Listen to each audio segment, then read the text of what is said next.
As the official stamp descended on the final decree, divorcing the Chief Justice from the disgraced former executive, the last tie to my former, compromised life was severed. I was no longer Tina Sterling. I was legally and professionally Chief Justice Aurora Veltri. The need for the Tina Sterling mask had vanished along with Mark's career. My identity was no longer a liability. It was my greatest strength. The public image of the Chief Justice needed to be whole, resolute, and unburdened by domestic complications. I instructed my administrative staff to initiate the re-emergence protocol. This was a methodical, quiet process, updating all public-facing professional biographies, restoring my full legal name, and subtly correcting the long-held rumor that I was privately consulted by a nonprofit. The truth, that I ran one of the most powerful courts of arbitration, would now be the official narrative. The world would see a Chief Justice whose professional life was unimpeachable, her focus absolute, her private life clean. The official record would show a marriage that ended due to irreconcilable professional incompatibility. A clean, formal, and utterly final lie. I took one final walk through the penthouse that evening. The space, once suffocating with Mark's presence and noise, was now vast, silent, and clean. All traces of his personality, the aggressive modern art he chose, the expensive sports memorabilia, the framed photos of his professional accolades, were gone, discreetly packed and stored in a warehouse unit under his new, modest legal name. I didn't replace them with anything. I enjoyed the empty space, the feeling of absolute ownership. The room was no longer a monument to his vanity. It was an impartial, luxurious headquarters. I walked to the kitchen and made myself a tea, not the strong coffee he liked, but a calming herbal blend I hadn't dared to use when he was home. The choice felt like a profound act of self-reclamation. He was on a high. This was the annual Sterling Capital Founders Gala. Mark, a VP in his mid-30s, saw it as his coronation night. His chance to impress Mr. Sterling, the CEO. The man who could sign off on a 7-figure bonus and a partnership track. He spent 2 hours meticulously rehearsing his casual banter. While he practiced his performance, I practiced my silence. He glanced at me, fully dressed, ready. "Don't talk too much tonight, Tina," he instructed, adjusting his cufflink. "And for God's sake, keep the nonprofit stories to a minimum. Mr. Sterling appreciates power, not poverty." I simply nodded. It was a familiar cruelty, a slow drip of disrespect that had filled a reservoir in my soul. I was his beautiful accessory, and tonight, I was meant to be seen and not heard. The air in the limo was thick with his ego. I stared out the window at the glittering, cold city. New York was my theater, and I was about to step onto the stage Mark had unwittingly built for me. I wasn't going to talk. I was going to watch. Mark was about to discover that the quiet woman he mocked was the most dangerous type of player. The one with nothing left to lose, but everything to conceal. A silent observer who knew every rule of the game, because she had helped write them. Tonight, his world would end, and the funny thing is, it was all because he told me to be quiet. I know what it's like to be invisible and then strike back. But the only way I can tell these stories is if you, right now, press that subscribe button. Please do it now. Don't leave me alone to face the consequences of this revenge. If you don't subscribe, I'll know you think I deserve the betrayal, and I need to know why. If you won't join me, you must tell me in the comments why you refuse to witness this fight. The grand ballroom of the Plaza Hotel. It smelled like wealth, expensive champagne, and desperation. Mark moved through the crowd like a shark, dragging me along. Every handshake was a calculation, every smile a negotiation. I played the part. The serene, slightly bored wife. I didn't drink. I watched. We finally approached the inner circle, Mr. Sterling.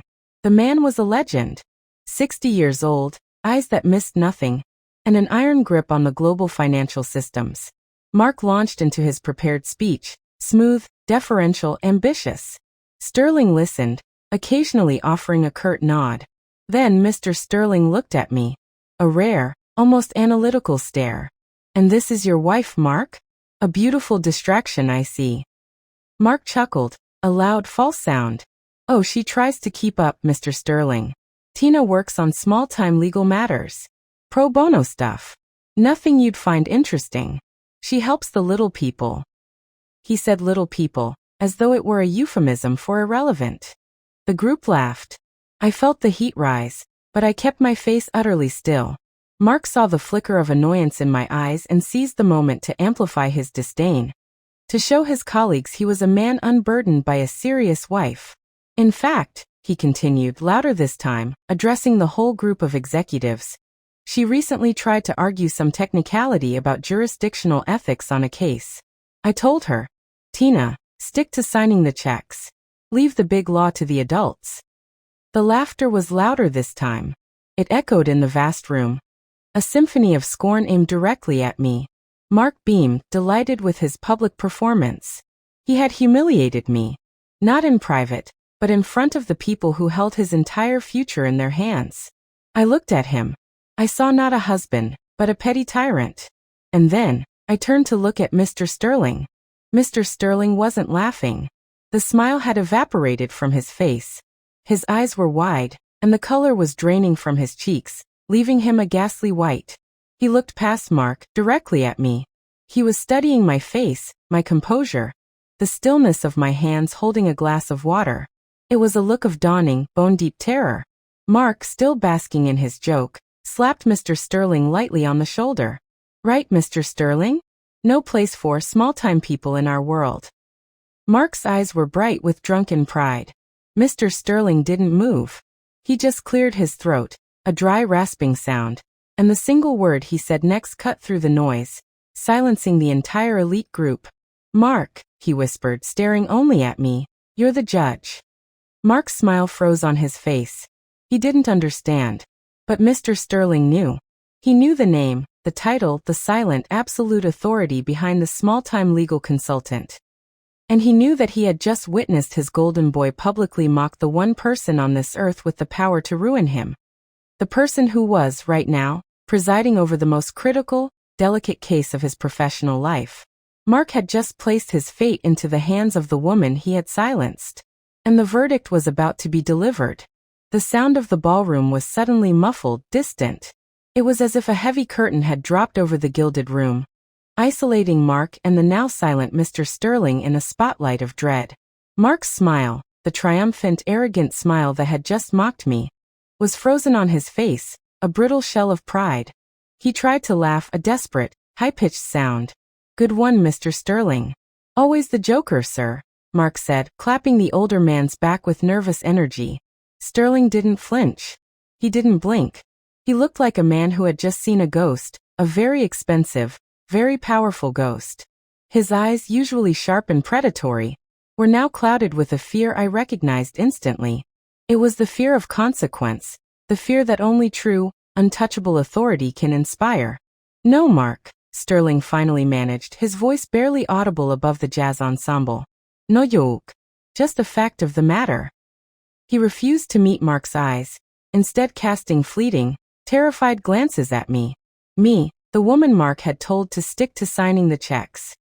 The irony was so potent, it tasted like ash on my tongue. Mark, oblivious, kept pressing, his voice growing louder, more frantic. I don't follow, sir. Is this about the Q4 projections? The judge. What does that even mean? I kept my face utterly blank. I mastered the art of neutrality years ago. A judge must be a cipher in public.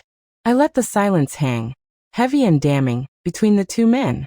Let Mark choke on the uncertainty he created. The social climate changed with the speed of a closing arbitrage window. Seconds ago, Mark was the star. The next, he was toxic. I watched his colleagues, men who had been laughing at my expense moments before, execute a masterful social retreat. A vice president suddenly needed a drink refill. A senior director remembered a vital call he had to take. They dispersed like oil on water, leaving Mark exposed. He tried to follow one of them, forcing a conversation about his upcoming presentation. But the man offered only curt, one-word responses, his eyes flickering past Mark's shoulder, searching for a safe escape route. Mark's energy, which had powered the entire room, began to drain, replaced by confused, simmering rage. He finally turned back to Sterling, who was now being shielded by his chief of staff. Mark lunged forward, grabbing Sterling's arm. Sir, I need 5 minutes. What did she do? Sterling pulled his arm away. his expression hardening into something purely professional and utterly cold. He didn't look at me, but his words were meant for me as much as Mark. "We will speak at the office, Mark. In the meantime, I suggest you take your wife home. The atmosphere here is unsettled." Unsettled? That was an understatement. Mark, still reeling, looked at me, an accusation already forming in his eyes. He had no idea. He thought I consulted on property rights for a small nonprofit that helped artists secure studio space. He thought my biggest professional worry was an overdue grant application. In reality, my job involved less grant applications and more sealing indictments, reviewing billion-dollar class action settlements, and yes, presiding over the International Court of Arbitration for Commercial Ethics. My name wasn't Tina Sterling. It was Chief Justice Aurora Veltri. I adopted the name Tina when I married Mark and the Sterling when he insisted. It was easier than correcting him, easier than explaining the monumental task of leading one of the most powerful, yet most obscure, global legal bodies. The court's mandate was simple: ensure ethical accountability in high finance, regardless of international jurisdiction. And for the past 3 months, my court had been meticulously investigating the antitrust practices of one of Sterling Capital's main subsidiaries. The stakes were existential. A ruling against Sterling could lead to massive fines, regulatory breakup, and the complete destruction of Mr. Sterling's legacy. And I was the sole presiding judge. Mark, still desperate, tried to corner Sterling near the coat check. I watched from a distance, clinically detached. "Mr. Sterling, you have to tell me what's going on. Did I miss something? Is it about the Q3 numbers?" Mark pleaded, his voice a tight, frantic rasp. Sterling finally turned to him, his face a roadmap of exhausted stress. He lowered his voice, the harsh whisper cutting through the crowd's murmurs. "Mark, I don't know what you know or what you don't know. I only know that I just witnessed you publicly insult the one person in New York who has the power to sign off on my firm's demise." He paused, his stare venomous. "You made your bed, Mark. Sleep in it. Do not contact me until I contact you." Sterling's words were a prophecy Mark couldn't understand. He didn't see the bed. He only felt the sting of the dismissal. He thought it was a punishment from his boss. He didn't realize it was a warning from fate itself. He turned and marched towards me, his eyes blazing with misdirected fury. He had failed to impress, and the blame in his world always fell on the nearest, quietest thing. The drive home was less a journey and more a trial. Mark didn't explode immediately. He simmered, his silence more dangerous than his ridicule. He finally shattered the peace halfway up the West Side Highway. "It's you," he hissed, not looking at me. "You did this." "I did what, Mark?" I asked, my voice calm flat. That weird, stiff silence. "You made things awkward. You didn't engage. Sterling must think you're some kind of anti-capitalist spy. The way you just sat there like a statue of frigid judgment. You ruined it. My entire presentation. The opportunity for a 7-figure bonus. Gone because you couldn't handle 5 minutes of adult conversation." He was shouting now, his voice cracking with self-pity. He blamed the silence I was forced to wear.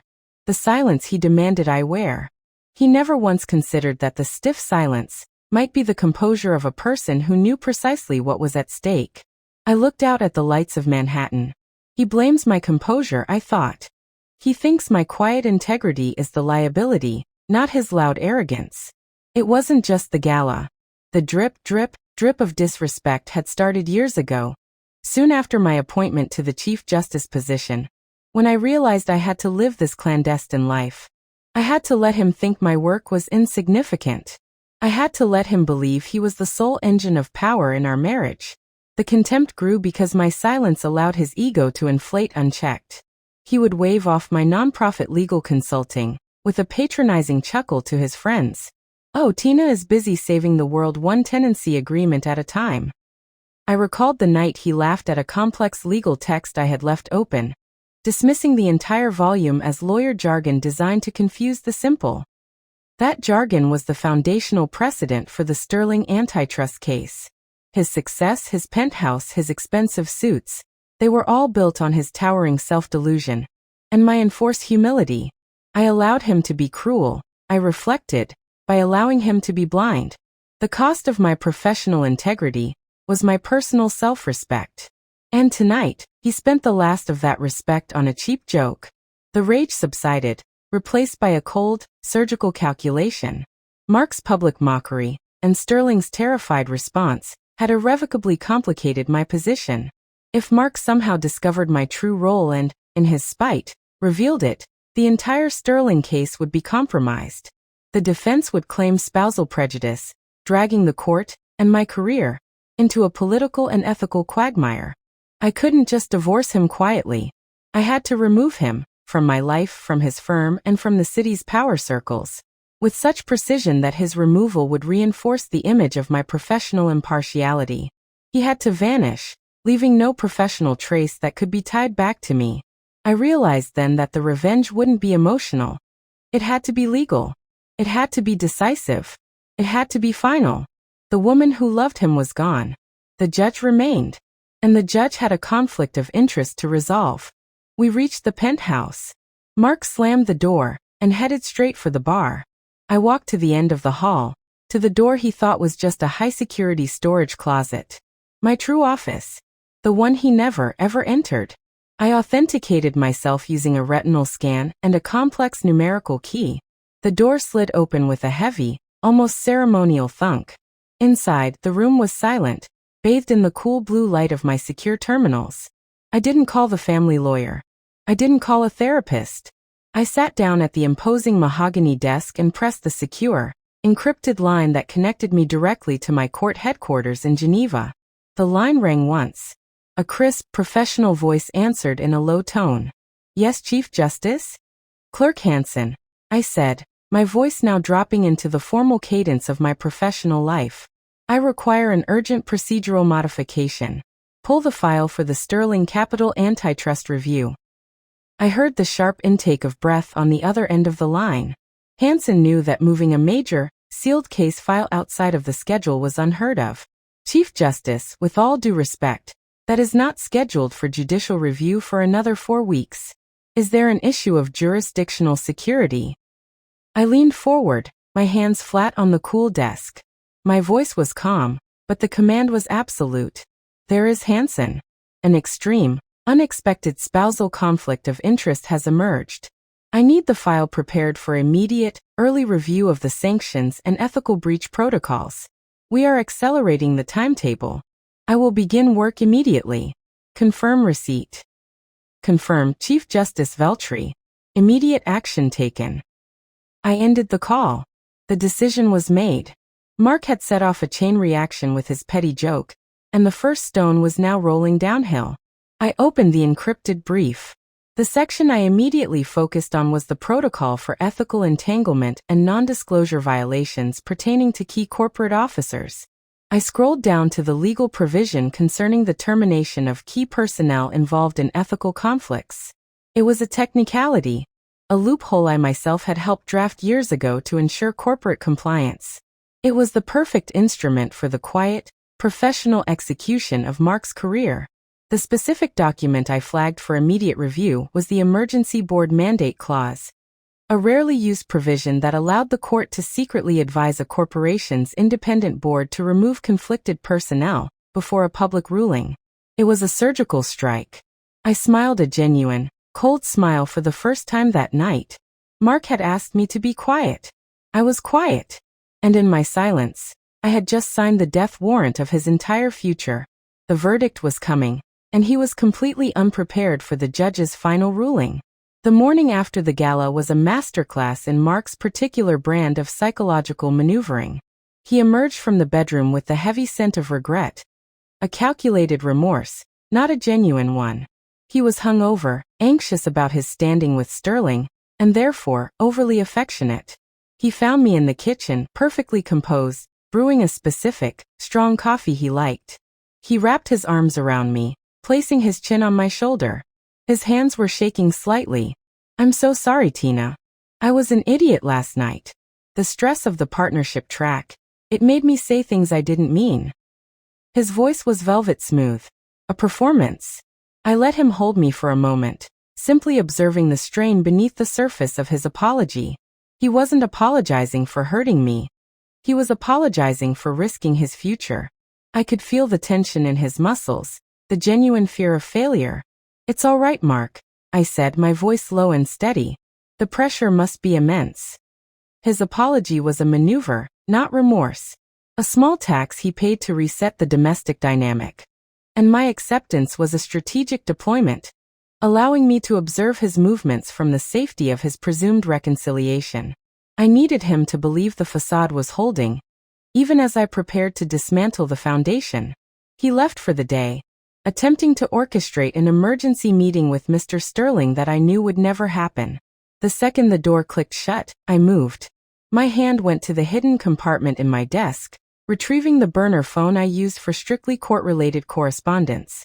A new message had arrived. It was brief, coded to look like a banking alert, but I knew its true meaning. It confirmed a meeting request, not for Mark, but for a high-ranking Sterling Capital executive, a direct competitor of Mark's, to meet with my clerk. This request had gone over Mark's head and bypassed several layers of management.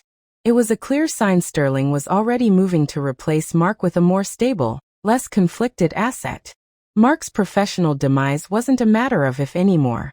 It was a matter of when the board would sign the termination papers I had just initiated. I smiled, a small, grim curve of the lips. The wheels of justice, even the quiet ones, moved fast when the judge was pushing the lever. I moved through the apartment, packing away Mark's dry cleaning receipt. I was collecting data, every mundane detail a potential clue. That's when I noticed it. His tuxedo jacket, which he'd casually draped over a chair, still carried the faint, smoky aroma of the gala, champagne, expensive fabric, and a lingering floral note that was definitely not mine. I wore a light, almost citrus-based scent.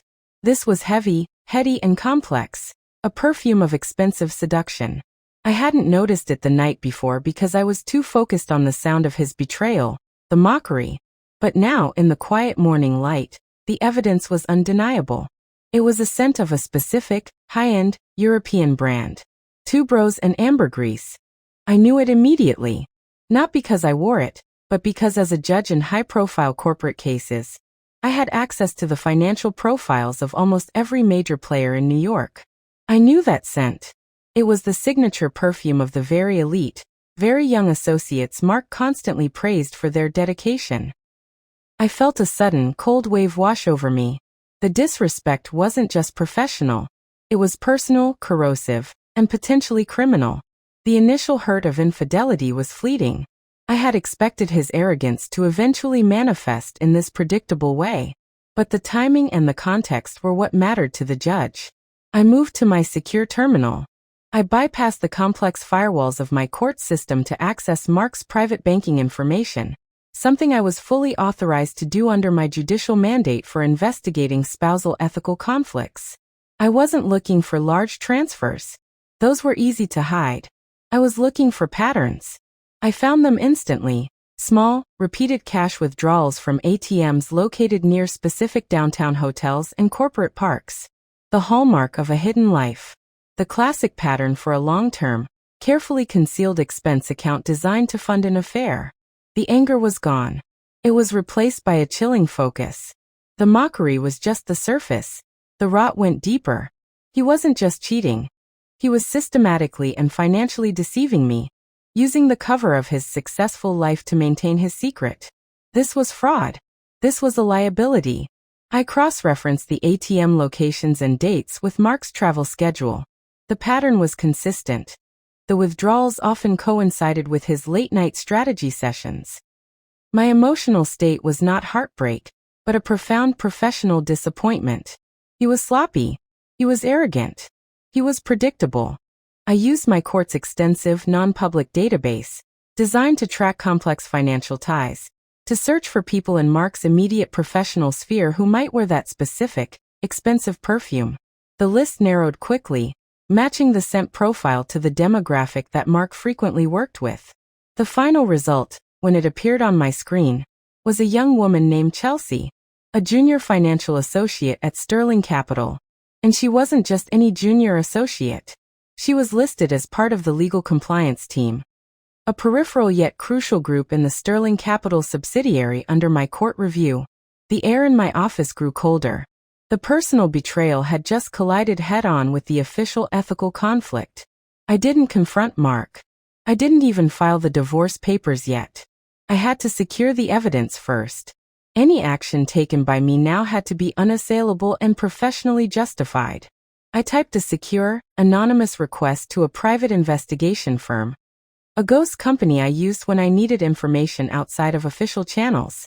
The request was simple: a detailed background and financial report on Chelsea, focusing specifically on any unusual communications or contacts with Sterling Capital's defense counsel over the last 6 months. I didn't need to know if she was sleeping with Mark. I needed to know if she was a professional conduit. Was she simply Mark's mistake, or was she part of a larger, systemic problem in the Sterling case? The time for shields was over. I had gone from defensive anonymity to aggressive investigation. My strategy was no longer about survival. It was about the cold, total elimination of a threat. Mid-afternoon, Mark called. His smooth voice was replaced by outright panic. "Tina, you won't believe this. Sterling, he's completely ghosted me. My access to the project files is locked.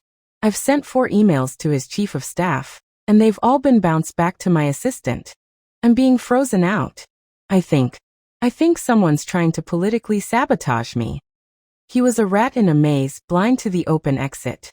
He attributed the chaos to politics, the vicious internal warfare he played every day. He couldn't grasp that the political weapon deployed against him was the highest form of global justice, activated by the woman he told to be quiet. I played the role of the sympathetic, slightly naive wife. "Oh, Mark, that sounds awful. Do you think someone knows about the big deal you were working on?" "I don't know. I don't know anything. I just know that the moment I was seen with you, everything turned to ash." He said the words, but he didn't grasp their terrifying literal truth. He had just confirmed that the moment of his public mockery was the moment the wheels of his professional collapse began to turn. I realized then that my current path was correct. His life was not just at risk from me. It was at risk from his own blindness. If I didn't take control, his panic would compromise the integrity of my entire court. My hand hovered over the security console, where I could access Mark's email and see the details of his firing, which I knew was imminent. I resisted the temptation. The beauty of this revenge was its structural integrity. I didn't need to read his frantic emails. I needed to observe the consequences of his actions. Mark's secret, the affair, was a pathetic, cheap dagger. My secret, my power, was a high-yield tactical weapon. The difference between us was that I wore my mask for survival, and he wore his for vanity. He had used his power to belittle me. I was now using my authority to erase him. The quiet judge knew she could not stop the momentum. She could only ensure that when the crash came, she was the only one left standing among the ruins. The time for whispering was past. Now it was time for action. Mark's desperation manifested as a suffocating need for control. He returned home that evening, not with aggression, but with a new strategy, leveraging my small-time connections. "Tina," he began, his voice slick and insincere. "I need you to use your contacts. The people you consult with, the local judges, the legal aid executives. Surely someone knows someone on Sterling's board. I need to know why I'm being iced out." The request was a profound irony. He was asking the Chief Justice of a federal arbitration court to use her pro bono contacts to solve a multi-million-dollar corporate crisis she herself had manufactured. I looked at him, my expression one of focused concern. "I can certainly try to inquire discreetly, Mark. But I can't promise anything. My circles are very niche." I agreed immediately. Not to help him, but to gather more data. By agreeing, I could justify asking him detailed questions about the political landscape at Sterling, his colleagues, and most importantly, Mr. Sterling's vulnerabilities.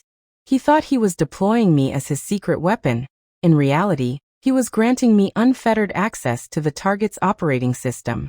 The true test of his professional depth was startlingly easy to administer. I casually introduced a specific, complex legal concept, a cornerstone of the Sterling Capital antitrust case, concerning fiduciary duties and corporate structures. It was a term Mark's boss, Mr. Sterling, would live and breathe. "I was reviewing some of my research, Mark. The The concept of pari passu subrogation came up. Do you think that's what's really driving Sterling's current defensive posture? I asked, stirring my tea. Mark stiffened. He attempted to fake comprehension, adopting the familiar mask of a high-powered executive. Ah yes. Pari passu. Absolutely. That's a standard defense mechanism. Very predictable. It's all about the debt structure, you know. Nothing to worry about. He waved his hand dismissively. A standard defense mechanism. The term wasn't related to debt structure at all. It was a highly specialized, nuanced concept concerning equitable remedies in judicial settlements.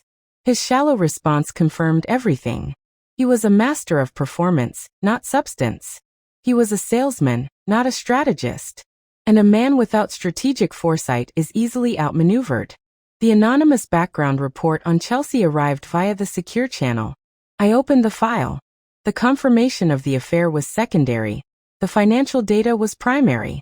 Chelsea's modest income had recently seen small, recurring, unauthorized transfers from a specific shell account. An account I recognized as being linked to a slush fund used by Sterling Capital's legal defense team. The pieces snapped together, forming a chilling picture of organized treachery. Mark wasn't just having an affair with a junior associate. He was having an affair with a junior associate whose payroll was being subsidized by the firm that was fighting my court. Worse, the report noted several recent, encrypted communications between Chelsea and Sterling's head of litigation, referencing spousal research. The third dimension of betrayal was now revealed.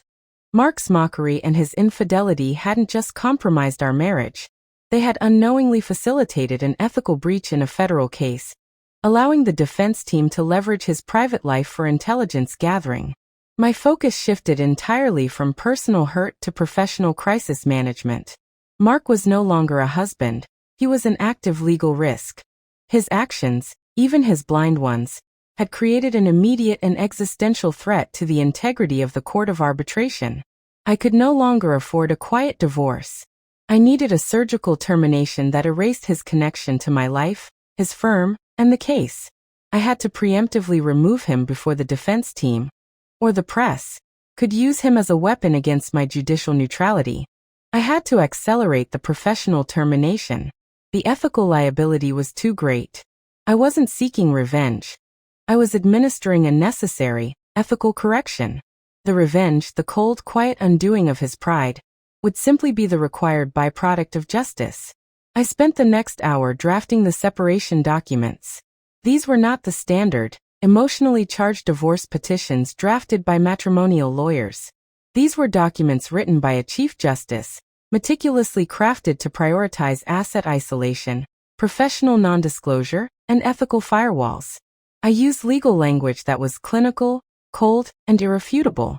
Every clause was designed to protect my judicial future. His settlement was structured to be exactly the minimum legally required, ensuring he would have enough to survive, but not enough to maintain the lavish lifestyle he felt entitled to. The papers were designed to remove his pride, not just his money. He would sign away his power, his status, and his access to me, all while being legally constrained from revealing the true magnitude of the woman who held the pen. I met with my former mentor, retired Supreme Court Justice Elias Thorne, under the pretext of discussing an esoteric procedural matter. We sat in his quiet library, the air thick with the scent of aged paper and wisdom. Elias, I asked, keeping my tone perfectly neutral. In a scenario involving extreme, unforeseen ethical spousal conflict, what is the precedent for an immediate, non-public judicial intervention to protect the integrity of the pending case? Justice Thorne didn't ask why I was asking. He simply looked at me with knowing, tired eyes. He knew the pressure I was under. He spoke about setting precedent versus following it, confirming that in cases of high public interest, the preservation of the judiciary's unassailability supersedes personal or marital privacy. His final counsel was simple. Do what is necessary to protect the court, Aurora. The judgment must be cleaner than the crime. I had my confirmation. The law was on my side, and my path was clear. Mark's removal must appear inevitable, necessary, and professionally justified. I returned home to find Mark acting suspiciously quiet. He was trying to figure out where his power had gone. and in his panic, he turned his suspicion on the last place he thought he'd find resistance: my secure office. I watched from the main living area as he casually walked towards the end of the hall, feigning a need to check the thermostat. He paused at my office door. He tried the handle, locked, of course. He then attempted a series of passwords, birthdays, anniversaries, even his mother's maiden name. All futile. The security on that door was not a residential lock. It was a multi-factor authentication protocol linked to a federal-level security system. He was trying to pick the lock of the United States government. He pulled out his phone, likely looking up industrial locksmiths. He was suspicious of the silence, but he couldn't break the shield. His impatience and his assumption that any lock could be cracked with brute force were his true undoing. I let him fret, watching him pace like a caged animal. He thought he was hunting for a secret. He was merely scratching at the surface of his own doom. Mark finally gave up, kicking the wall softly in frustration. He walked back, never noticing me observing him from the dim light of the kitchen. He tried to pry open the silence I gave him. That silence was my shield, my strategy room, my court. It was the only place where Chief Justice Veltri could coexist with Tina the wife. He had ridiculed that silence, demanded it, and now feared it. He wanted noise, conflict, something he could control. But I wasn't going to give him that comfort. My plan was fully drafted. The ethical complaint against Mark's firm was ready. The separation papers were finalized. The dinner with Sterling was scheduled. Everything was in motion, precisely choreographed. I walked to my office door, authenticated myself, and slid into the quiet chamber. Now I will give him the silence he deserves. A silence that would cost him everything. The quiet power was about to become an undeniable force. I spent the next hour confirming the depth of Mark's deception. I didn't need the emotional satisfaction of confrontation. I needed the judicial certainty of proof. Using advanced forensic accounting tools, the same tools my court used to break down global financial crimes, I cross-referenced the small cash withdrawals with the purchase records tied to Chelsea's credit card statements, which I was able to access through an authorized court-mandated warrant concerning the Sterling case's peripheral actors. The evidence was definitive. Long dinners, weekend trips to nearby states under the guise of client summits, and expensive non-business-related gifts. This wasn't a recent, panicked fling. This was a long-standing, systematic life built on deceit. The truth didn't wound the wife. It solidified the resolve of the judge. The personal damage report was filed and instantly compartmentalized. The woman I was is dead. The judge remains. My anger was no longer hot and volatile. It was cold and directional, aimed at the liability Mark had created. The irony was a razor-sharp edge. Mark demanded silence and simplicity from me, believing his own life was the pinnacle of complexity and power. Yet he was using my secret silence, my professional anonymity, to finance and cover his public betrayal. The penthouse, the trips, the lavish gifts he gave his mistress, all paid for through a marriage he found contemptible. If the court, or the media, were to discover that the Chief Justice had been unknowingly funding a corporate spy who was sleeping with her husband and connected to the defense team of a major case, the repercussions would be catastrophic. The entire antitrust case could be thrown out. Years of work designed to bring integrity to the financial sector would be destroyed by one man's ego and one woman's infidelity. The emotional pain of the betrayal faded. Now, it was a question of protecting the institution. I arranged a low-key, professional lunch downtown. The person I was meeting was not a friend or a mentor, but Jonathan Reed, the lead counsel for the defense in the Sterling Capital antitrust case. He thought this was a chance to feel out the judge, to subtly push the defense narrative. He didn't know he was walking into a finely tuned trap designed to expose his own strategic failures. I kept the conversation strictly procedural. Scheduling, documentation, the minutiae of court deadlines. Reed was nervous, overly formal, clearly trying to gauge my bias. Then, as we waited for the coffee, I dropped the veil. I spoke casually, almost as an afterthought. Mr. Reed, as you know, my court places the highest value on unbiased transparency. We have an absolute zero-tolerance policy regarding unethical spousal conduct that might in any way compromise the integrity of the data stream or the perception of the presiding body. The effect was instantaneous and profound. Reed's hand, lifting a porcelain cup, froze midair. The color drained from his face, leaving the freckles across his nose starkly visible. He didn't ask what spousal conduct. He didn't ask whose spouse. He simply recognized the term I had just used, a unique legal phrase only used in my court's highly specific ethical guidelines. Reed was sweating. He stammered, "See, Chief Justice, I assure you my team maintains the highest ethical standards. We are strictly independent of the personal lives of Sterling's internal executives." I pressed the point, my voice remaining level and low. "Independence is required, Mr. Reed. But vulnerability is often exploited. We track everything that remotely touches the case, even the smallest seemingly irrelevant link." I watched him struggle, knowing exactly what he was trying to calculate. How much does she know about Chelsea? Then the final chilling piece clicked into place, validating the anonymous investigator's report. Reed didn't care about Mark's ego. He cared about the data Chelsea was supplying. Mark's affair wasn't just a personal weakness, it was a counter-espionage pipeline. Chelsea was leaking minor, internal case information, details about my court schedule, documentation requests, and personnel assignments. Mark, in his professional blindness, had overheard her conversations, dismissed them as her boring work, and inadvertently created a bridge between my professional isolation and Sterling's defense. The ultimate irony: Mark didn't just mock the judge. He unknowingly served as the cover story for the ethical breach, allowing the defense team to leverage his wife's professional calendar to prepare their strategy. The shock of the complete betrayal, the combination of adultery and professional sabotage, was now cold, surgical fury. Mark didn't just hurt me. He used the sanctity of the courtroom as the setting for his petty revenge against my supposed smallness. He risked my entire career, the outcome of a globally critical case, and the integrity of a federal court because he wanted a cheap laugh and a sense of superiority. The distinction between the wife and the judge vanished. The goal was no longer to get revenge on a cheating husband. The goal was to eliminate an active, ethical threat to a pending federal prosecution. I needed to remove Mark to justify the future decision of the court. My separation from him had become a matter of professional necessity, not personal choice. That evening, I paid a visit to a secure bank vault downtown. My safety deposit box didn't contain stock certificates or jewels. It contained a certified, sealed copy of my full, official professional credentials, backed by the U.S. State Department, and a predated letter of intent to press charges for attempted fraud and judicial interference against any party found to have deliberately exploited my spousal relationship for gain. This was the professional kill shot.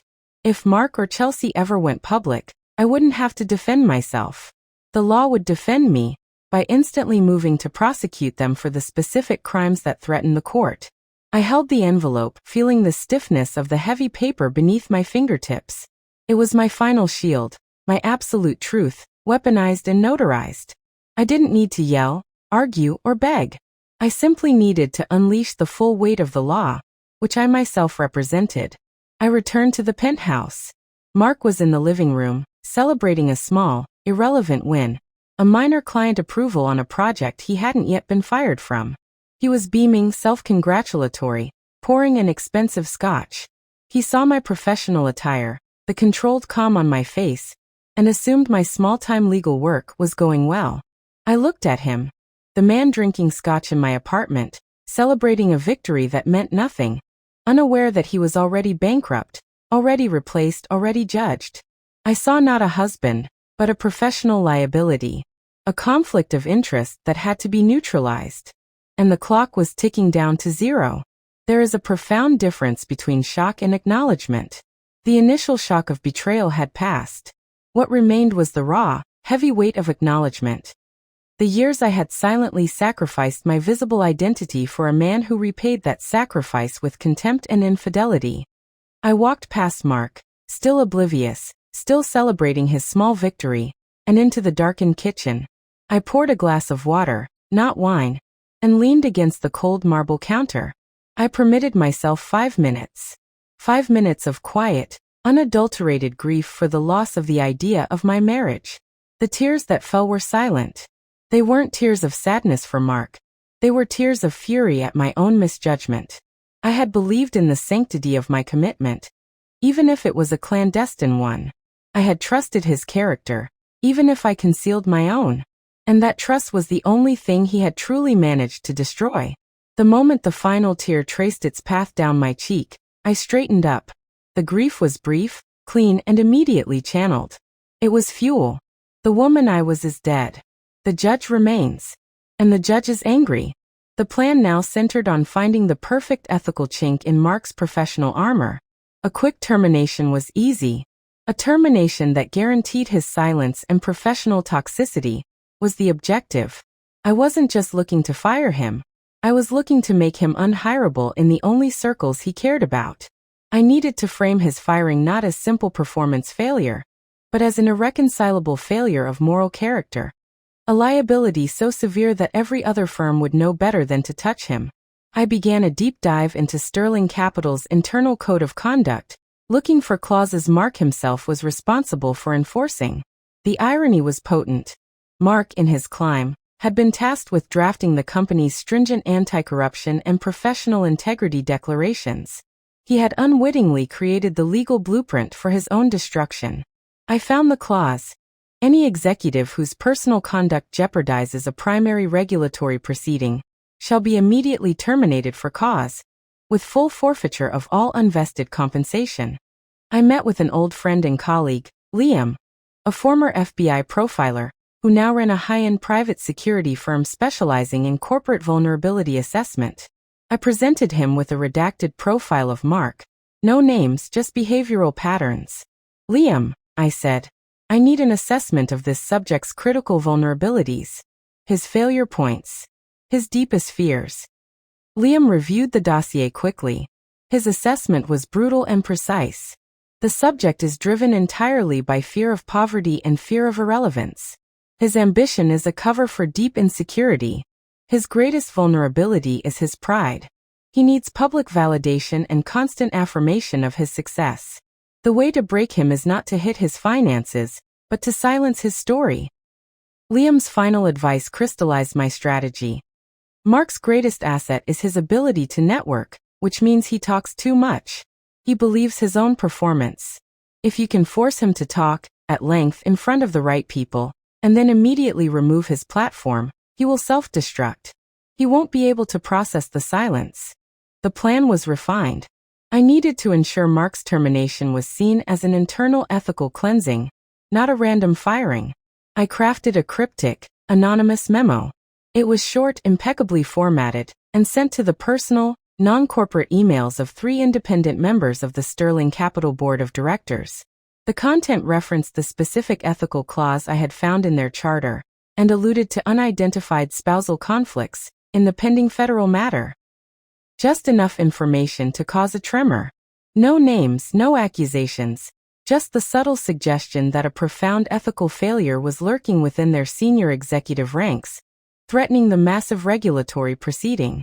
I wanted to sow suspicion and panic. Mark, oblivious to the source, received the cascading effect of the memo within hours. He was fielding angry, confused, yet strangely vague calls from board members demanding answers about spousal exposure and ethical liability. He was panicking, convinced a rival executive was spreading insidious rumors. He had no tangible evidence to fight, only a terrifying, generalized sense that the corporate floor was shifting beneath him. He stormed into the kitchen, slamming his secure phone onto the counter. They are insane, Tina. They're talking about restructuring and liability. I told them it's just office politics, but they won't listen. Who is feeding them this garbage? I offered him a serene, unhelpful expression. I'm sure it's just temporary paranoia, dear. They are facing immense pressure with that big federal case. My quiet encouragement only amplified his feeling of losing control. Now was the moment for the surgical strike. Mark was scheduled to deliver his make-or-break presentation to the full board next Tuesday, his last, desperate chance to save his career. I used the formal letterhead of my court, the one he never saw, to request a private, necessary dinner meeting with Mr. Sterling on that exact same Tuesday evening. The subject line was chillingly simple. Procedural review, immediate conflict resolution. The request was sent via registered court courier, ensuring its gravitas and undeniable priority. Mr. Sterling, fearing the worst about the antitrust case, accepted within 30 minutes, canceling all other appointments. I received the confirmation and placed it on Mark's bedside table, face down, among his stack of industry magazines. He would find it later, an unread sentence of doom. He would know I was meeting Sterling on the night of his most crucial professional moment. The uncertainty, the juxtaposition of my calm ascendancy and his fragile desperation, was the weapon. I looked at the confirmation, then at Mark, still pacing and muttering about unprofessional rumors. He had spent years building his world on external validation and internal contempt for the quiet life. He believed power was loud, arrogant, and publicly flaunted. He never realized that the most dangerous form of power is the one that is utterly silent, legally entrenched, and deployed with absolute precision. I didn't want him to pay for what he did to me. Personal debt was irrelevant. I wanted him to pay for what he did to his own ambition. I wanted him to see the pinnacle of his own creation, his wealth, his status, his network, crumble because he failed to respect the fundamental power of the truth. The revenge was now formalized. It was no longer about hurt. It was about the perfect, cold symmetry of justice. And justice, when delivered by the judge, is always final. The logistics of the dinner had to be handled with surgical precision. I couldn't simply invite Mr. Sterling. I had to summon him. The request needed to convey an urgency that superseded his immense schedule, and an authority that dwarfed his wealth. I bypassed all personal emails. I used the official sealed letterhead of the International Court of Arbitration for Commercial Ethics. The subject line was direct. Mandatory private consultation regarding pending case. The location was designated as a private meeting room at a neutral, prestigious New York establishment. A place known for discretion, not dining. The request, signed with my full title, Chief Justice Aurora Veltri, was delivered by a specialized court courier. Sterling's response was immediate and frantic. He didn't send a personal reply. His chief of staff called my clerk, begging to know the nature of the emergency. My clerk, highly trained, simply repeated the formal instruction. The Chief Justice requires a mandatory, private consultation regarding an immediate conflict liability. Attendance is non-negotiable. The authority in that letter was absolute. Mark was trying to negotiate meetings. I was commanding them. The purpose of the dinner was twofold. Professionally, to secure Mark's forced resignation. Personally, to ensure Mark knew I was meeting Sterling, but had zero context as to the topic. Uncertainty is a far more potent weapon than outright knowledge. If he knew I was plotting revenge, he would fight. If he thought I was either saving him or betraying him in equal measure, he would paralyze himself with doubt. I asked my driver to deliver the final confirmation details, the name of the restaurant and the precise time, directly to Mark's assistant's desk, marked as urgent spousal coordination. This ensured Mark would see it and understand the gravity, while simultaneously reinforcing the illusion that I was still coordinating around his professional world. Mark needs to believe I am playing by his rules, even as I deploy the game board he never knew existed. While preparing my notes for the sterile, surgical conversation with Sterling, I reviewed the full body of evidence against Sterling Capital. I was focusing on ethical breaches, but my eyes inadvertently tracked across a deep, financial footnote in a subsidiary's ledger. It was a transfer Mark had dismissed as routine accounting. I cross-referenced the footnote with the U.S. federal statutes. My fingers flew across the keyboard, pulling up old case files, obscure regulatory mandates, and congressional hearing notes. The tremor of doubt I had engineered with the board was unnecessary. The petty revenge on Mark was irrelevant. I uncovered a major, direct breach of federal law 18 U.S.C. Section 1343. Wire fraud. This wasn't just a corporate ethical violation. This was a felony committed by Sterling Capital in the transfer and concealment of funds across state lines to avoid regulatory disclosure. This discovery changed everything. My original plan was to remove Mark quietly to preserve the court's integrity. The new plan was to leverage an existential threat to Sterling Capital to force the public, unequivocal termination of Mark, guaranteeing his professional exile. I no longer needed to persuade Sterling. I could now dictate terms. My hand stilled over the keyboard. The power I now held was absolute. I could offer Mr. Sterling a painful, expensive, yet survivable escape route from the antitrust case, provided he cooperated fully and instantly on the matter of the wire fraud. And the first act of cooperation? The immediate, unquestionable sacrifice of Mark. I needed Mark to know, specifically, that I was dining with Sterling tonight. The suspense had to be maximum. I set up the stage. I took a photo of my dining table, crisp white linen, 2 crystal water goblets, and 2 heavy engraved silver place cards. Mark and I rarely use silver. This was a statement. Then I angled the camera just so, capturing the specific engraving on only one of the place cards, Mr. Sterling. I sent the image to Mark's personal device with a cryptic text. Planning the evening. Looking forward to a necessary discussion. The fallout was immediate. Mark had been frantically trying to reach Sterling all day to plead his case, and now he saw this. He burst into the living room, his face flush with panic and confusion. He was holding his phone, the image of the set table glaring brightly. What is this, Tina? You're having dinner with him? The night before my presentation? Why? What did you tell him? He tried to pull the professional card, the condescending tone failing to materialize. You don't do corporate strategy. You have no idea what you're interfering with. I met his gaze, my own eyes cold, the judge assessing the criminal. I'm not interfering, Mark. I'm resolving a conflict. He tried to pull rank, to dominate me with his volume and his assumed expertise. Tell me exactly what you're discussing. I need to prepare. You could ruin everything if you say the wrong thing about my division. His fear was beautiful in its naked vulnerability. It was the fear of the ambitious man realizing he is no longer the author of his own story. I said nothing. I simply walked past him, heading toward the closet to select the outfit for the evening. My silence was the ultimate weapon. A complete refusal to engage in the game he tried to force. I was not his wife, not his partner, not his adversary. I was his judge, and the judge does not debate the terms of the summons. I chose a severe dark suit, the color of authority and finality. I checked my small briefcase, ensuring the confidential documentation concerning the wire fraud, the ethical breaches, and the necessary executive removals were all present. Mark stood in the hallway, blocking my path to the door, a desperate shadow. If you do this, Tina, I swear, I will find out what game you are playing. I will ruin your reputation. I looked at him, one last time, with the slightest trace of pity for his blindness.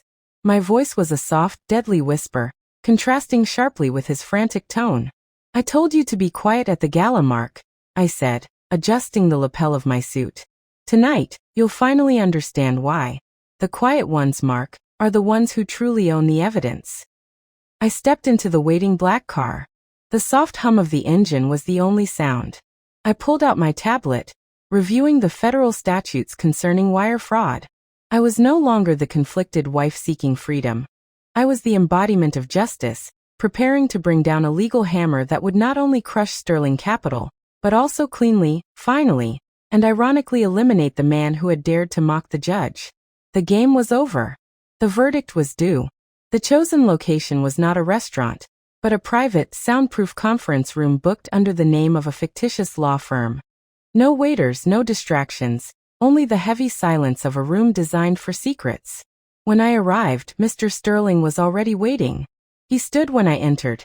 A gesture of respect and, more importantly, fear. He wasn't the titan of industry Mark revered. He was an aging man visibly stressed, his expensive suit rumpled from a day spent battling internal panics. The air crackled with professional tension. Chief Justice, Sterling said, his voice husky. He used my full, formal title, a chilling echo of the one word that had brought Mark's world crashing down. Thank you for agreeing to meet. I assume this is about the antitrust investigation. How can Sterling Capital mitigate? I cut him off, my voice steady, my demeanor utterly emotionless. We are not here to discuss the antitrust case, Mr. Sterling. The court's deliberations on that matter are ongoing and sealed. We are here to discuss procedural liabilities that threaten to compromise the entire investigation. Sterling paled. realizing the conversation was about ethics and interference, not finance. He knew the court's procedural liabilities were often more dangerous than the final ruling itself. I had him exactly where I wanted him.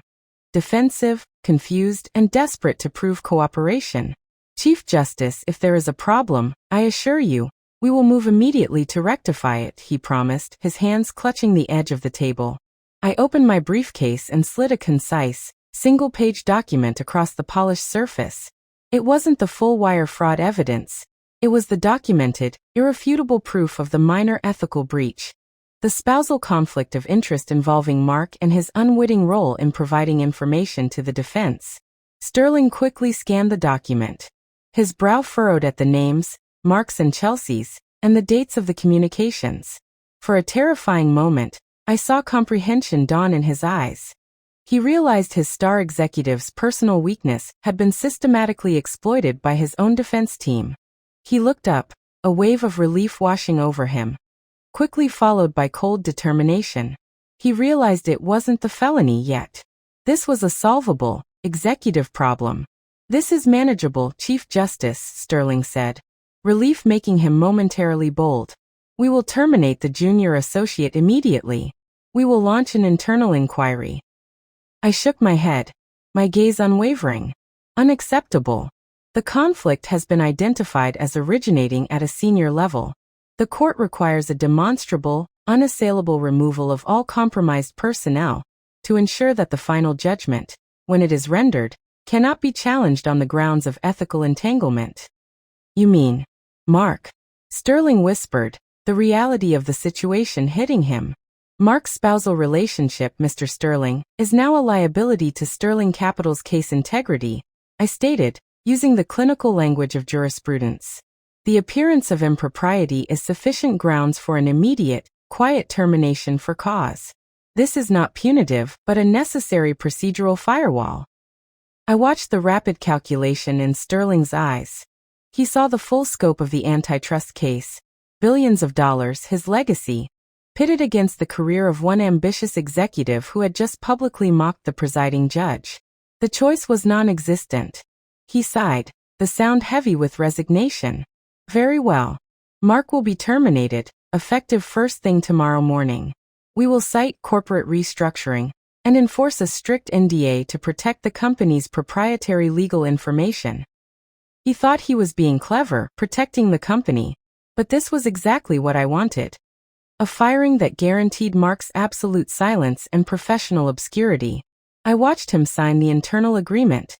A mandate for Mark's immediate removal, with a steady hand. He thought he was trading a pawn for his king. He doesn't know I have already checkmated him with the information I still hold. The quiet triumph was exquisite. I leaned back in my chair, the signed document resting between us. "One final point, Mr. Sterling. My discovery of this ethical lapse was coincidental. I found the financial discrepancies while conducting a private investigation into a domestic matter concerning spousal misuse of corporate resources and unauthorized expenses. I didn't need to say the word adultery. The implication of Mark's affair and his misuse of company funds for it, coupled with the termination, was a professional death sentence." Sterling, sharp enough to read the subtext, looked horrified. He immediately added a clause to the termination agreement. "Mark must agree to an audit of all personal and corporate expenses related to the alleged conflict." This sealed Mark's fate. Not only fired but branded as a financial and ethical risk. My internal monologue was cold. I gave him no avenue for retreat. His pride was weaponized against him, and his boss became my executioner. I stood, collecting my brief and the signed agreement. The dinner, the execution, was complete. Sterling walked me to the door, his demeanor one of utter subservience. He thanked me profusely, convinced that this minor sacrifice had saved him from immediate disaster. He still didn't realize the wire fraud evidence was sitting in my briefcase. I maintained my composure until I was in the car, speeding back to the penthouse. I didn't celebrate. I pulled out my secure phone and typed a single, cryptic text message. I sent it to Mark's personal number. The message contained 2 attachments. The first was a notification of a meeting scheduled for 8 a.m. tomorrow. The second was a PDF titled, Executive termination process outline. I didn't need to write a caption. The documents spoke for themselves. The delivery was timed perfectly. Mark would find it just as he was preparing his presentation for the next day. I entered the silent apartment. Mark was still awake, pacing, clutching his presentation notes.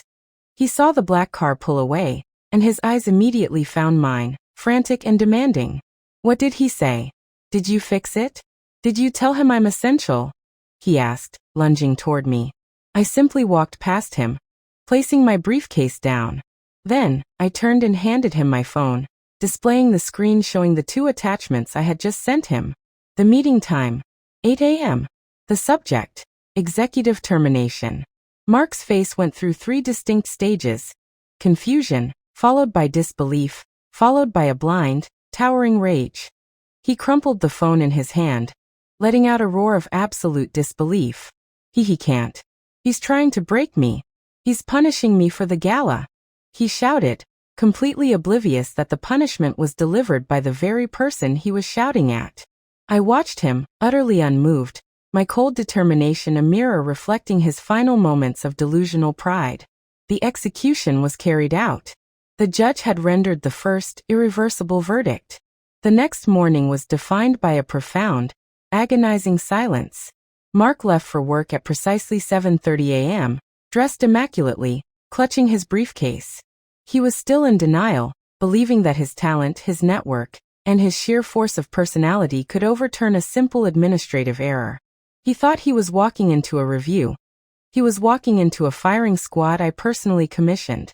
I watched him go, feeling no remorse, only a sense of clinical finality. He was going to find out that morning that his pride meant nothing when set against the integrity of a billion-dollar regulatory case. While he was being stripped of his title, his access, and his corporate identity, I was finalizing the architecture of my new life. I deleted every file, every document, and every photograph that linked me professionally to the identity of Tina Sterling, supportive wife. The only thing remaining was my secured professional data. I spent the late morning meticulously finalizing the separation papers. These were not the documents I had drafted before. These were the final, airtight documents, written after Mark's termination. I added clauses that were strategically designed to ensure Mark's silence was legally mandated. The severance was minimal, just enough to stave off destitution, and strictly conditional on his signing a rigorous non-disclosure agreement. This NDA was not to protect Sterling Capital. It was to protect my judicial integrity. It gagged him from discussing the circumstances of his departure, or any information related to spousal conflict, with the press or other entities. The ultimate humiliation was forcing him to keep the reason for his spectacular downfall a complete, isolating secret. He had to absorb the ruin and smile, claiming he chose to leave. Mark returned home early, the defeated shadow of the man who had left hours earlier. He wasn't enraged anymore. He was hollowed out. He carried a small cardboard box, the pathetic summation of a decade of relentless ambition. Sterling had been ruthless. He was terminated immediately, his security badge revoked, and his digital access wiped. He was told it was corporate restructuring, but was handed the NDA and the internal audit papers confirming the financial scrutiny. He stumbled into the living room, dropping the box. His voice was barely a rasp. They did it. Just like that. After everything I built.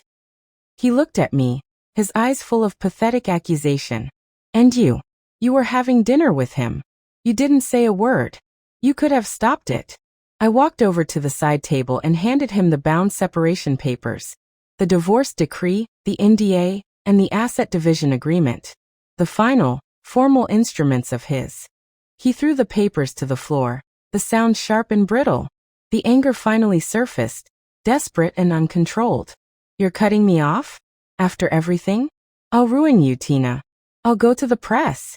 I'll expose you and your pathetic legal aid firm and what a cold, calculating monster you are. He thought he was threatening my reputation. He had no idea he was threatening the reputation of the global judicial body I represented.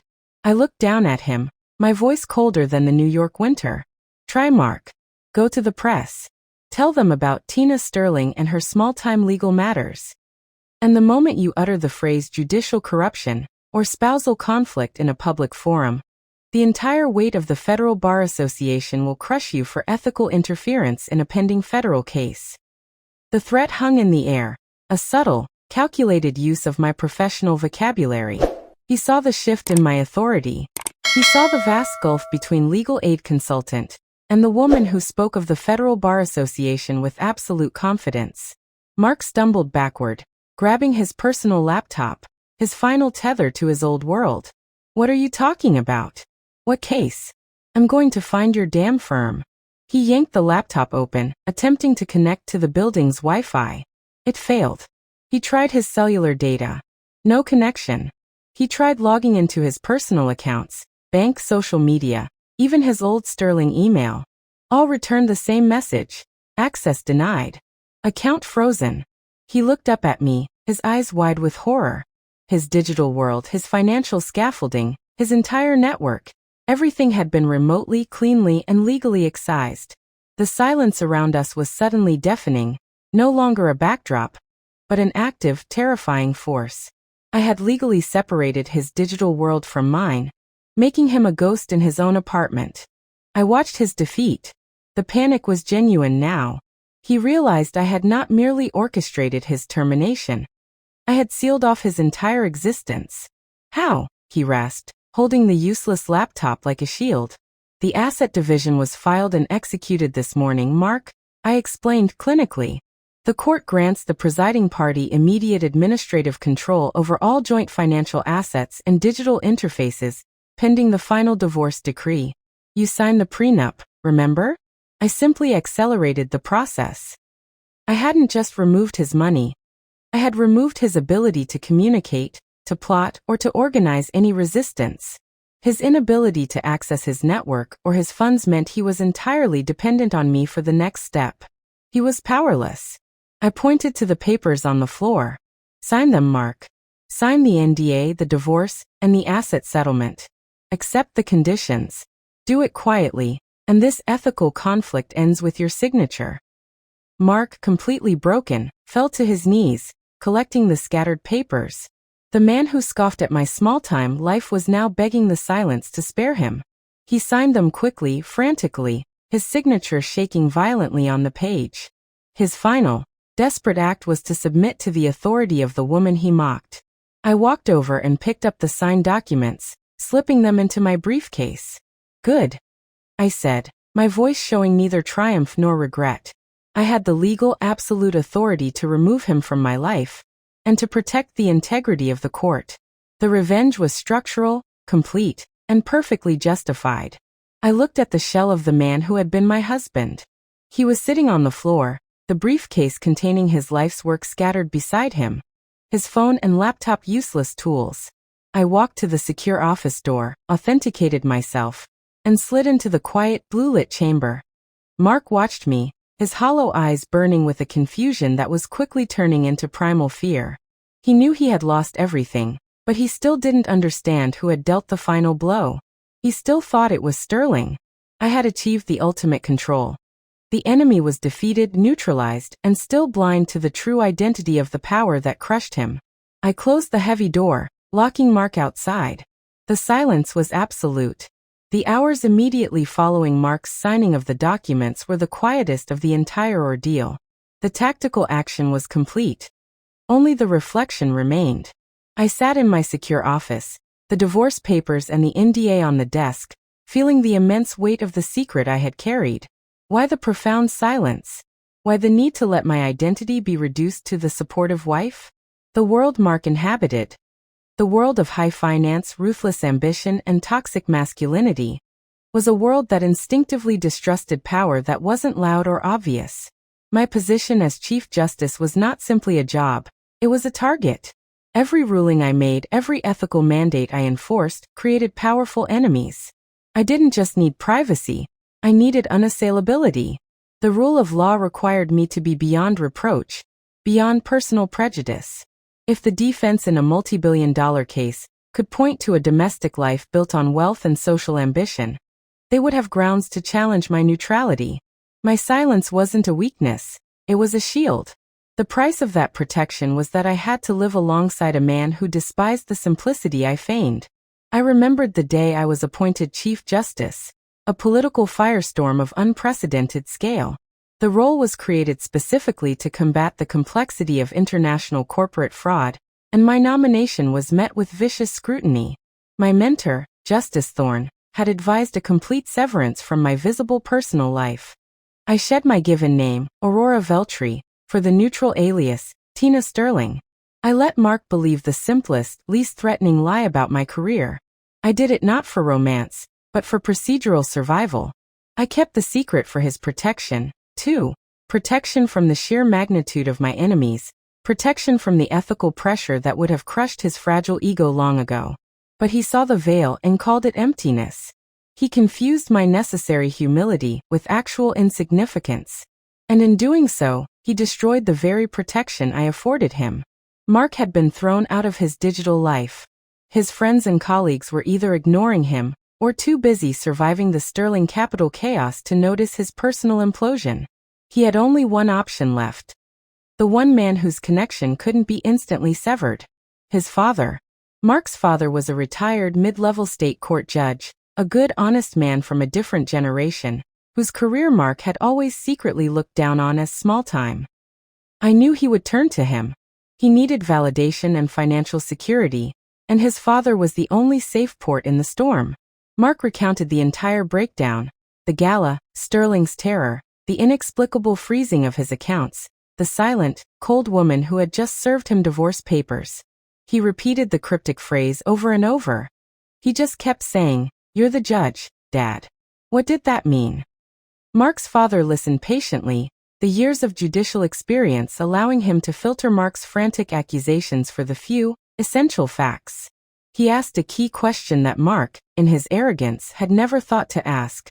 "Mark," his father said, his voice slow and deliberate, "you always dismissed Tina's work. But did you ever, even once, look up her full professional name on the Federal Register?" Mark's face went white. The thought had never occurred to him. Why look up the credentials of a woman he already knew was insignificant? His father, sensing the magnitude of the oversight, didn't wait. He walked over to his desktop computer, an old beige machine, and searched the professional databases, bypassing the public firewalls with his retired judicial access codes. He entered the name, Aurora Veltri aka Tina Sterling. The search results loaded. Mark stared at the screen. The professional photo was undeniably me, but stripped of the soft housewife facade. My eyes sharp, my face resolute. Next to the photo was the truth, delivered in heavy official font. Chief Justice, International Court of Arbitration for Commercial Ethics, ICASE. Appointed, 2018. The reality was a physical blow. The judge, the Chief Justice, the highest arbiter of commercial ethics, presiding over the case that threatened to dismantle Sterling's empire. Mark's father leaned back, covering his mouth with a trembling hand. He didn't look at his son. He realized the terrifying truth. Mark hadn't just mocked his wife. He had committed an act of public professional sabotage against the silent, untouchable figure holding his former boss's professional fate. Mark's final public joke was delivered to the only person on earth with the legal and judicial authority to sign his complete professional death warrant. Mark's father's final words to him were cold with disappointment. "You didn't just lose your job, Mark. You created an ethical conflict so severe. You forced a Chief Justice to dismantle your life to protect her court. You didn't just marry above your station. You insulted the very law she represents." Mark left his father's house, not with defiance, but with a horrifying, absolute comprehension of his own insignificance. He returned to the penthouse, no longer angry, but profoundly, fundamentally broken. He opened the apartment door. I was still sitting at the kitchen island, reviewing case files, serene and utterly in control. I looked up, but I didn't speak. I didn't need to. Mark walked into the living room, the briefcase containing his paltry belongings slipping from his hand. He didn't yell. He didn't rage. He didn't even cry. The enormity of his humiliation had swallowed every lower emotion. He stood 5 feet from me, looking not at his wife, but at the embodiment of his complete ruin. The quiet he had demanded from me had become the silence of his own execution chamber. He whispered the truth, his voice thin and raw. "The Chief Justice, it was you." I simply nodded. A single small movement. It was all the confirmation he needed. My power was no longer a secret. It was a visible, final reality. It was the ultimate power move, allowing the enemy to discover the truth on their own terms. And the truth had just crushed him. I watched him stand there, defeated and stripped bare. His arrogance, his pride, his contempt, all melted away, revealing the terrified, hollow man beneath. He had expected melodrama, a shouting match, an opportunity for one last verbal volley. He received nothing but a calm nod from the woman who held the legal statutes of his future in her hand. The only thing left to do was to deliver the final terms. The time for the wife was over. Now only the judge remained. Mark's silence after the revelation was heavier than any shout. He slowly lowered himself onto the sofa, his eyes locked on me. He wasn't looking for a fight. He was looking for a miracle. "Tina. Aurora," he corrected himself, the name tasting alien on his tongue. "Please. We can fix this. You're the Chief Justice. You can make this go away. We were a team. I was wrong, I was a fool, but we built this life." He gestured feebly around the lavish penthouse. He attempted to beg, to use the ghost of our marriage as leverage. But the judge doesn't grant mercy based on past associations. The judge rules on evidence and necessity. We were never a team, Mark. You were the performance. I was the protective silence, I stated, my voice devoid of warmth. My role now requires the absolute removal of all conflicts of interest. You are not a husband or a partner. You are an unmanageable professional conflict that threatens the integrity of a pending federal case. I approached the coffee table, where I had placed the complete set of papers. The final divorce decree, the comprehensive asset separation, granting him only the bare minimum of legally mandated assets, and the rigorous NDA that protected my judicial integrity. He looked at the pile of documents that represented the total cessation of his existence. He had signed the preliminary agreements, but these were the official, irrevocable filings. He suddenly lunged forward, grabbing the NDA. "No, I can't sign this. This means I can never work in this city again. I can never talk about this. You're trying to erase me." He was absolutely right. I was trying to erase him. But more importantly, I was trying to ensure he could never again leverage his knowledge of my life against the court. Mark's last flicker of defiance ignited. He threw the documents across the room, scattering the legal finality across the marble floor. "I won't sign," he yelled, his voice cracking with desperation. "I'll go public. I'll tell the world the Chief Justice committed spousal abuse. I'll claim judicial corruption and revenge. Let's see how unassailable your court is when the media gets hold of this." He thought he was threatening my career. In reality, he was confirming my necessity to destroy him. His refusal to sign meant I had to move from strategic removal to absolute enforcement. He smiled then, a wild, panicked smirk of a man who thought he had found one last way to fight. But he failed to realize that every move he made had been anticipated, and the only card he had left was a wild card I had already captured. I had one final personal strike left, one that leveraged his own pathetic loyalties. I walked back to my briefcase. I didn't raise my voice. I didn't even acknowledge his threat. I simply pulled out a single, heavy legal folder. Not the divorce decree, but a document of a far darker nature.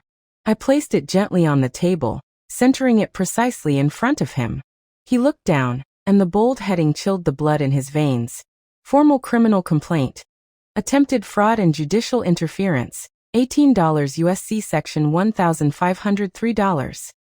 Below the heading was the defendant's name, Chelsea R. Vance, Mark's mistress. I watched the color drain from his face once again. He hadn't just put his own life at risk. He had put hers at the mercy of my court. I spoke, still maintaining that chillingly neutral tone. "This document details Chelsea's knowing role as a conduit for information to the Sterling defense team. Her communications with your firm's counsel, her use of corporate funds for personal gain, and her direct link to the ethical breach. All felonies, Mark." I paused, letting the weight of the federal statute settle. If you go public, if you attempt to challenge the terms of this divorce, I will be legally and ethically required to file this criminal complaint immediately to protect the court's reputation.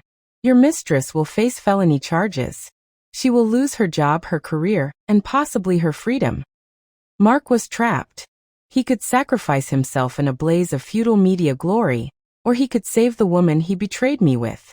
The judge had presented him with his ultimate moral dilemma. Mark's arrogance evaporated, replaced by the profound, desperate instinct of self-preservation, now intertwined with the need to protect his final, fleeting personal connection. He didn't care about the money or the job anymore. He cared about saving Chelsea. He crawled across the floor, frantically gathering the scattered divorce and NDA papers. He scrambled back onto the sofa, grabbing the pen. "I'll sign," he gasped, signing every line, every initial, with a hurried, panicked scrawl. "I sign everything. Just keep that sealed. Please, Aurora. I'll vanish. I'll never speak of this again. I swear." The revenge was complete. He didn't just choose his mistress over his life. He chose silence and professional obscurity over his pride. The woman he scorned had just used his infidelity to purchase his absolute, total submission. I collected the signed documents. They were legally binding, final, and protected my position completely. I then picked up the sealed criminal complaint. I looked at Mark, ensuring he understood the terms of his freedom. "You are free to leave, Mark. Your part in this conflict is over. The moment you break the NDA, the full force of this document will be filed." I walked into my home office, leaving him alone in the vast living room. I picked up the secure line to my clerk in Geneva. My voice was calm, professional, and absolute. "Clerk Hansen, the ethical conflict has been resolved. The proceedings are clean. Advise the court.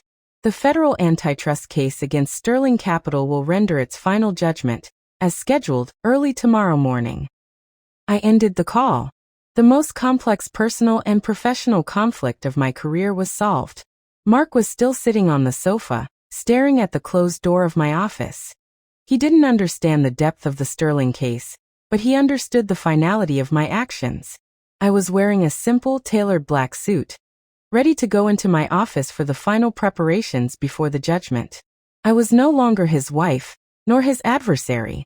I was his judge, and the verdict on Sterling Capital, the verdict that solidified the reason for Mark's complete ruin, was about to be delivered.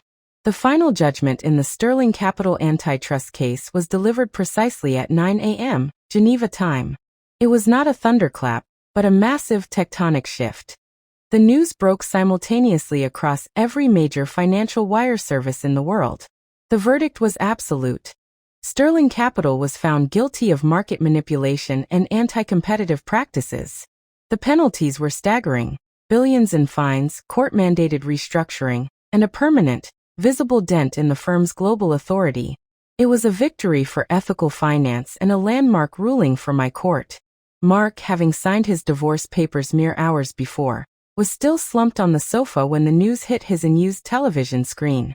He watched the ticker tape scroll across the bottom. Sterling stock plummets 40%. He realized the true scope of the power he had mocked. His firing was not the punishment. It was the preemptive sacrifice Mr. Sterling made, hoping that by proving his ethical cleanup, the judge might mitigate the financial fallout. It was a futile gesture, but it confirmed the judge's absolute supremacy. The irony was a bitter pill for Mark to swallow. He lost his job because he was an ethical liability to Sterling. Sterling lost his fortune because he was an ethical liability to me. Mark, desperate and alone, instinctively reached for the only connection he had left: Chelsea, the mistress. He tried to call her personal line. The call went straight to a professional voicemail, cold, automated, and entirely unfamiliar. He tried a second, third time, his hands trembling. She didn't answer. She wouldn't. Chelsea, the junior associate, had watched the news. She knew that Mark was now not only unemployed but tied to the most publicly toxic corporate failure of the year. She knew he was a quarantined liability. Mark finally sent a frantic, pleading text. Minutes later, he received a succinct digital response. "I cannot compromise my position. Do not contact me again." The ghosting was complete. The domino effect of his ruin had now isolated him completely. The woman he betrayed me with had abandoned him the moment he ceased to be useful. The consequences spread rapidly through Mark's professional network. The people who laughed at his joke, the executives who praised his ambition, they were now facing massive portfolio losses as Sterling's stock hemorrhaged value. Mark's network, built entirely on success, collapsed. His former friends weren't offering sympathy, they were quietly blaming him. Not for the ruling, but for being the last executive standing at the top of the imploding firm. His public demise made him the easy scapegoat. I watched the financial news with a detached, clinical gaze. I was no longer invested in the schadenfreude. My focus was on ensuring that the court's actions were seen as necessary and structurally sound. The emotional devastation was merely collateral damage. With the divorce documents signed and the NDA secured, it was time for the physical removal. Mark had used his 24-hour grace period to wallow in despair. The time was up. I called the building's security firm, a firm Mark had no idea I retained personally years ago. The instruction was professional. Mr. Sterling's administrative rights have been revoked. Please deactivate his apartment keycard access and inform him he has 2 hours to vacate and collect the remainder of his personal items. I didn't need to speak to him. The final eviction was handled through corporate mandate, fitting the clinical nature of his exile. Mark, suddenly realizing the severity of his situation, tried one last desperate move. He tried to access the joint savings account, the high-interest checking account, the investment portfolio. Every attempt was met with the same impenetrable wall. Accounts frozen. Pending legal review. My prenup, which he had dismissed as a formality, and the court-mandated division of assets I filed had created an instant, insurmountable financial cage. He was now, quite literally, left with the cash in his wallet, the clothes on his back, and the small cardboard box from his former office. He had ridiculed my alleged financial dependency. Now he was utterly dependent on the legal system I controlled. I watched the security feed as Mark, defeated and finally silent, packed a small duffel bag, a meager collection of necessities. The penthouse, once his monument to ambition, had become a prison of his failure. He looked around the vast, silent space, and I saw a moment of clarity. He saw the cold, expensive beauty of the room, realizing it had never truly been his. It was the product of my security, maintained by my sacrifice. He had to step out onto the New York street with no car, no credit card access, and no digital identity. He was professionally and personally a ghost. I walked out of my home office, wearing a simple, tailored coat. I was heading to my court chambers, to file the final dissolution of the marriage, now a mere formality. I didn't acknowledge Mark. He was a completed file. The quiet woman he mocked was gone. And the Chief Justice was reclaiming her life, one final, decisive step at a time. The apartment was now my property, the silence reclaimed, the future defined by my own, absolute authority. I didn't watch Mark leave. I didn't need to. The apartment's security system sent me a digital confirmation. User ID 47M. Sterling. Access revoked. Final exit confirmed. The process was complete, efficient, and irreversible. My next stop was the federal courthouse downtown, not as an executive or a litigant, but as the Chief Justice. I carried the signed divorce documents and the NDA, which were to be filed directly with a special, sealed department, a precaution against any future claims of coercion or prejudice. The process was formal, quiet, and carried out with the utmost respect. The court clerk handling the separation documents knew me only by my full, official title and treated the filing with the gravity of a national security matter. As the official stamp descended on the final decree, divorcing the Chief Justice from the disgraced former executive, the last tie to my former, compromised life was severed. I was no longer Tina Sterling. I was legally and professionally Chief Justice Aurora Veltri. The need for the Tina Sterling mask had vanished along with Mark's career. My identity was no longer a liability. It was my greatest strength. The public image of the Chief Justice needed to be whole, resolute, and unburdened by domestic complications. I instructed my administrative staff to initiate the re-emergence protocol. This was a methodical, quiet process. Updating all public-facing professional biographies, restoring my full legal name, and subtly correcting the long-held rumor that I was privately consulted by a nonprofit. The truth, that I ran one of the most powerful courts of arbitration, would now be the official narrative.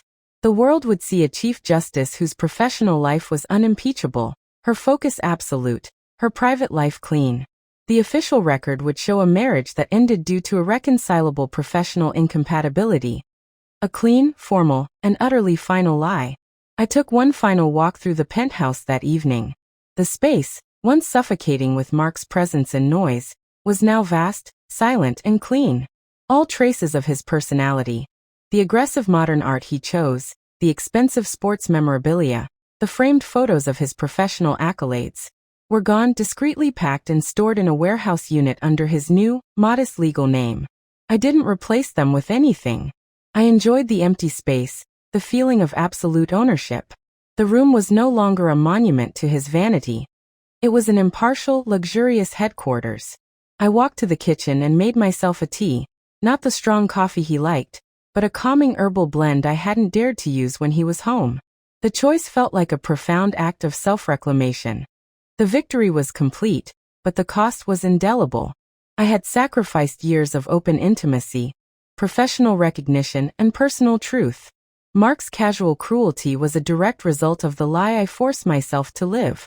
But the alternative, the compromise of the court, the collapse of the antitrust ruling, the victory of corruption, was an infinitely higher price. I had acted not from simple revenge, but from judicial necessity. My decision to destroy Mark's life was the ultimate proof of my own impartiality. I did not choose the outcome for myself. I chose the outcome for the law. And in doing so, I had finally achieved an absolute, unassailable professional position. The subsequent weeks unfolded with quiet speed. The sale of Mark's minor assets was completed. The transfer of the meager severance was executed. His existence was reduced to a series of closed transactions, all managed by anonymous legal conduits. I received a final, official report from the private investigation firm. Mark was last sighted applying for a mid-level management position in a small, regional firm hundreds of miles away. He had vanished into the obscurity he once feared, his professional ambition reduced to survival. He kept his word. The NDA and the threat to Chelsea guaranteed his silence. Chelsea too was gone. She was dismissed from Sterling and, unable to secure a position in New York finance, had relocated. The threat of the criminal complaint remained a sealed sword hanging over her, guaranteeing her silence as well.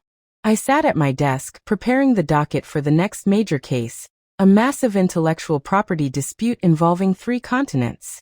I was doing the work I was meant to do, free of the shadow of Mark's contempt. I picked up the heavy, embossed nameplate my clerk had delivered that morning. It was new, formal, and definitive. Chief Justice Aurora Veltri. The name I was born with, the title I had earned. I ran my finger over the raised letters. It was more than a name. It was the declaration of my professional truth. I had destroyed Mark with the silence he imposed, and I had rebuilt my life with the authority I concealed. I looked out the window at the skyline of the city, the millions of lights representing millions of conflicts, millions of secrets. My gaze was calm, resolved, and entirely unsentimental. The contempt was gone. The anger was gone. Only the judge remained, focused on the immense task ahead. Mark had told me to be quiet, to be small, to be decorative. He failed to see that the woman he dismissed was the Chief Justice, and that her silence was the absolute calm before the inevitable, devastating storm of her judgment. The silence was not emptiness. The silence was power. The story of the wife was over. The legacy of the judge had just begun. A year passed. The New York skyline remained unchanged, immutable, arrogant. But the ground beneath the financial district had shifted permanently. Sterling Capital was a ghost of its former self, its power decentralized, its influence neutered by the crushing weight of the court-mandated restructuring. The case stood as a monumental precedent, a testament to the fact that integrity, when backed by absolute authority, always prevails. My life was defined by a new, productive silence. The penthouse was redecorated in shades of cool neutrality, a perfect, elegant reflection of my professional mind. My focus was absolute. I traveled constantly, presiding over hearings in London, Geneva, and Hong Kong, my reputation solidified as the most formidable legal mind in global commerce. There was no shadow of Mark, no lingering domestic complication. I had achieved not just divorce, but total professional and personal quarantine. The whispers about Mark were few, faint, and confined to the furthest edges of the financial community. He was occasionally cited, always alone, always working in positions far beneath his former status. He became the cautionary tale, the executive whose career vanished overnight due to an unspecified ethical entanglement. The NDA held. The threat to Chelsea worked like a surgical sealant. His entire downfall was legally cloaked in silence. He was allowed to fail, but he was not allowed to speak about why he failed.